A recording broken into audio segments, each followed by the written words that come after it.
Hello, જય માતાજી, જય શ્રી કૃષ્ણ. મિત્રો, આજની વાર્તા શરૂ કરીએ પહેલાં જો તમને વિડીયો પસંદ આવે તો લાઇક અને શેર કરી દેજો. ચેનલ ઉપર નવા હોય તો સબસ્ક્રાઈબ કરી દેજો. તો ચલો શરૂ કરીએ આજની કહાની. શ્રાપ. એક દર્દનાક વાર્તા. ફોન રણકતો હતો. મોહિતે ઘડિયાળમાં જોયું.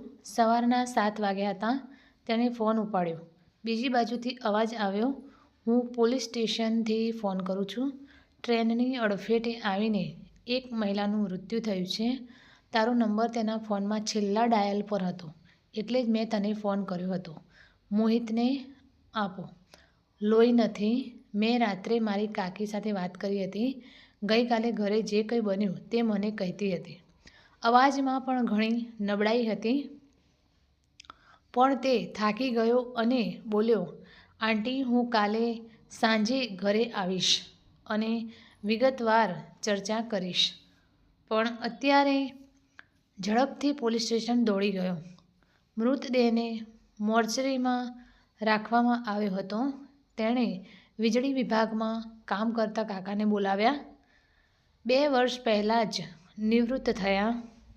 તેણીના શબ્દો સાંભળીને કાકાને જાણે સાપની જેમ સૂંઘ્યો હોય તેવું લાગ્યું.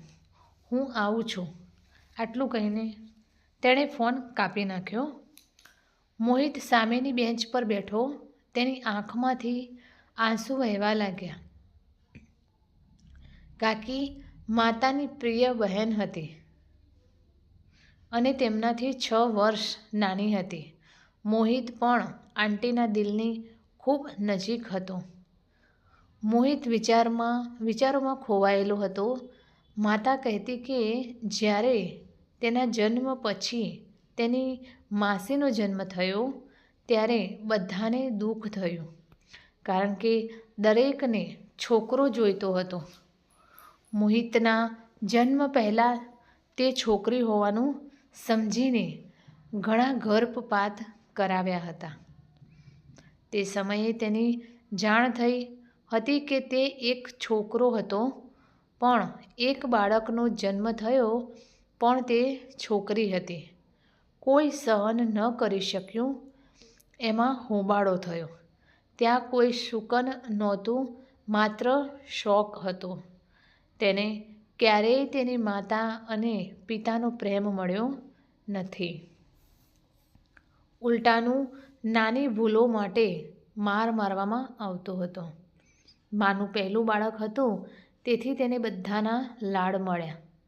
બાદમાં ઘણી કસુવાવડ પછી જ્યારે તેનો નાનો ભાઈ આવ્યો ત્યારે તેણીની સ્થિતિ વધુ ખરાબ થઈ. એક રીતે તે નોકરાણી જેવી બની ગઈ. તેમને શાળામાં મોકલવામાં આવ્યા હતા, પરંતુ તેમને શિક્ષણ માટેની કોઈ સુવિધા આપવામાં આવી ન હતી. શાળાએ જતી વખતે, કામ કરો જલ્દી, અમે શાળાએથી પાછા આવીએ છીએ. તે ફરીથી કામ કરે છે. માત્ર માતા તેને ખૂબ પ્રેમ કરતી હતી. મા કહેતી હતી કે એકવાર જ્યારે આંટીને ભૂખ લાગી ત્યારે તેણે ભાઈ માટે રાખેલ સફરજન ખાધું. પછી તેણીને એટલો માર માર્યો કે આંટીએ દુઃખી થઈને ઘઉંમાં રાખેલી સલ્ફાની ગોળીઓ ખાઈ લીધી. માતાએ તે જોયું. પોલીસના ડરથી તેઓ કોઈક રીતે બચી ગયા હતા. માતાના લગ્ન પછી કાકીની હાલત ખરાબ થઈ ગઈ. અમારા શહેરમાં તેના પણ 16 વર્ષની ઉંમરે લગ્ન થઈ ગયા હતા, પરંતુ અહીં પણ માસીની કમનસીબે તેનો પીછો ન કર્યો. તેની તીક્ષ્ણ સાસુ અને વિધવા બહેનનો આજ્ઞાકારી પુત્ર અને ભાઈ તેનો પતિ બન્યો. તે દિવસ રાત તેની સેવામાં વ્યસ્ત રહેતી અને જાણે તે તેનો ન હોય તેમ બોલતી. લગ્ન પછી તેના માતા પિતાએ તેની કંઈ પડી ન હતી. તે તેની માતાને ક્યારેક જ મળતો હતો. તે તેના દુઃખ અને દર્દ તેની સાથે શેર કરતી હતી.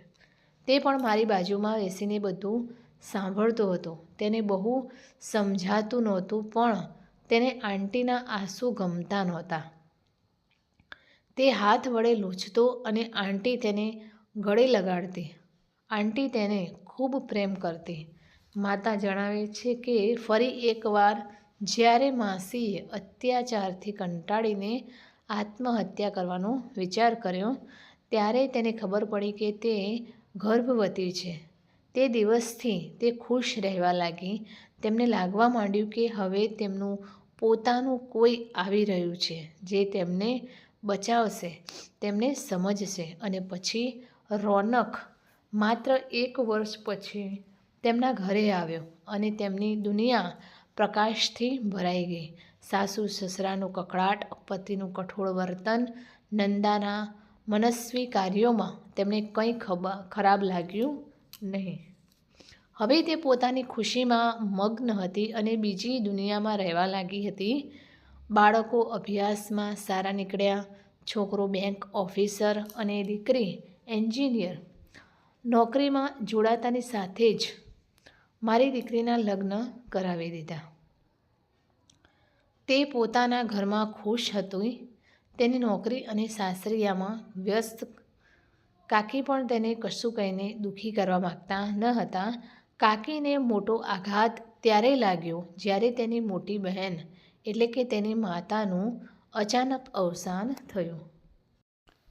તે ખૂબ રડ્યો. તે કહેતી હતી કે હવે હું અનાથ થઈ ગઈ છું. તે પોતે તો સાવ ભાંગી પડ્યો હતો, પણ તેણે કાકીને ગળે લગાડીને કહ્યું, હું અહીં છું. તેણે તેને તેના લગ્નમાં ભેટ તરીકે એક ફોન ખરીદ્યો હતો જેથી તે જ્યારે ઈચ્છે ત્યારે તેની સાથે વાત કરી શકે. તેના પુત્રએ પણ લવ મેરેજ કર્યા હતા. પતિ બિલકુલ તૈયાર નહોતો. જો કે તેને પણ છોકરી અને તેનો પરિવાર પસંદ ન હતો. તેમ છતાં પુત્રની ખુશી માટે તે પુત્રવધૂને ખૂબ લાડથી ઘરે લઈ આવ્યો. પરંતુ કદાચ અહીં પણ તેના નસીબે તેને દગો દીધો. પુત્રવધૂના પિતા પાસે કોઈ કામ ન હતું. ભાઈ પણ એક વગદાર હતો. તે આખો સમય ઘરમાં પડાવ નાખતો અને પુત્રવધૂને અર્પણ કરતો રહેતો. પુત્રવધૂને સતત શરદી અને તાવ રહે છે. આંટી દિવસ રાત કામ કરતી રહી. જ્યારે તેણીએ તેના પુત્ર સાથે વાત કરવાનો પ્રયાસ કર્યો ત્યારે તે તેનો જવાબ સાંભળીને દંગ રહી ગઈ. કહ્યું, માં, તારી માટે આ સૌથી મોટી સમસ્યા છે.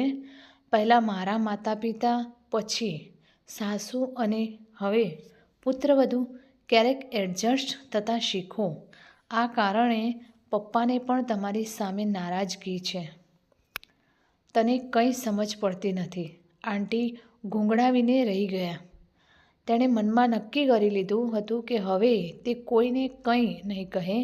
જ્યારે પુત્રવધૂના પગ ભારે થઈ ગયા ત્યારે તે તેમનો સૌથી ભારે સમય હતો. જે બધા કામ પણ કરે છે અને તેના ઉપર પુત્રવધૂ તેના પર દોષારોપણ કરે છે. મને આ ખાવાનું સારું નથી લાગતું, તેથી જ હું જે ખાતો નથી તે રાંધું છું. હવે પુત્રવધૂને પણ રોનકની માસીની સંપૂર્ણ સુરક્ષા હતી. રસોઈ બનાવતા પહેલાં કાકી તેમની વહુને પૂછતા કે શું ખાવું, પણ જો તેણીએ તેના પુત્રને આ વાત કહી તો પુત્ર તેને કેમ સાચો માને. હવે તેને પણ લાગવા માંડ્યું કે માતા સાથે કોઈ સમસ્યા છે અને તેથી જ તેને કોઈ પસંદ કરતું નથી. પુત્રવધૂની માતા સ્થાનિક હોવાથી તે દરરોજ તેની પુત્રીને મળવા આવતી અને શું ખાવું તેનું જ્ઞાન આપતી. આંટી રસોડામાં વ્યસ્ત રહી તે પૂર્ણ કરવા માટે. ક્યારેક જ્યુસ, ક્યારેક ફ્રૂટ્સ, ક્યારેક ડ્રાય ફ્રૂટ્સ તો ક્યારેક દૂધ. દરમિયાન પુત્રની પણ બદલી થઈ ગઈ. પતિએ પોતાની જાતને મીટિંગ સુધી મર્યાદિત કરી દીધી. આંટી ચૂપચાપ બધાની વાતચીત સાંભળીને કામમાં વ્યસ્ત રહેતી. પણ જે દિવસે દૂધિયો પૌત્ર ઘરે આવ્યો, કાકી ફરી ખુશ થઈ ગયા. બધા દુઃખ ભૂલી ગયા. સપના વીણવા લાગ્યા. પરંતુ પુત્રવધૂએ પૌત્રને સ્પર્શ કરવાની પણ ના પાડી દેતા સપનું ચકનાચૂર થઈ ગયું. હવે પુત્રવધૂની મા પણ ઘરે રહેવા લાગી. દીકરીનું ધ્યાન રાખવાના નામે પણ આંટી જ બધા કામ કરતી. આંટીનું શરીર પણ ભાંગી પડ્યું હતું અને તે વધારે કામ કરી શકતી ન હતી. તેને તાવ આવ્યો તે પછી પણ તેણીએ કામ ચાલુ રાખ્યું, પરંતુ ગઈકાલે તે અચાનક બેભાન થઈ ગઈ હતી. ત્યારબાદ ઘરમાં અંધાધૂંધી મચી ગઈ હતી. કહેવામાં આવ્યું કે થોડું કામ વધી ગયું અને એમનું ડ્રામા ચાલુ થઈ ગયા. શું કહેવાયું નહીં, રોનકના કાકી પણ કહેવા લાગ્યા કે એને શરૂઆતથી જ એક્ટિંગની આદત છે. આંટી ખૂબ રડ્યા અને ગઈકાલે રાત્રે તેણીએ તેને ફોન કર્યો અને તે જ કહ્યું, પણ તેણે આખી વાર્તા બરાબર સાંભળી નહીં. વિચાર્યું કે કાલે જાતે જઈને મળીશ, પણ કદાચ ત્યારે તેઓએ મન બનાવી લીધું હતું. જ્યારે તેઓ તેની લાશ લઈને ઘરે આવ્યા ત્યારે તેઓએ સાંભળ્યું કે કાકી, પુત્રવધૂ અને તેની માતા કહેતા હતા કે આજ સુધી કંઈ થયું નથી. ટ્રેનમાંથી કપાઈ જવાથી તેની બદનામીમાં વધારો થયો. પરિવારનું નામ બદનામ થયું છે. તે ઘર માટે માત્ર એક શાપ હતો. તો મિત્રો, આ કહાની તમને કેવી લાગી તે કોમેન્ટ કરીને જરૂર જણાવશો. અને વિડીયો પસંદ આવ્યો હોય તો લાઈક અને શેર કરજો, તથા ચેનલ પર નવા હોય તો ચેનલને સબસ્ક્રાઈબ જરૂરથી કરજો. ફરીથી મળીશું આવી જ એક નવી કહાની સાથે. નમસ્તે, જય માતાજી, જય શ્રી કૃષ્ણ, હર હર મહાદેવ. Thanks for watching.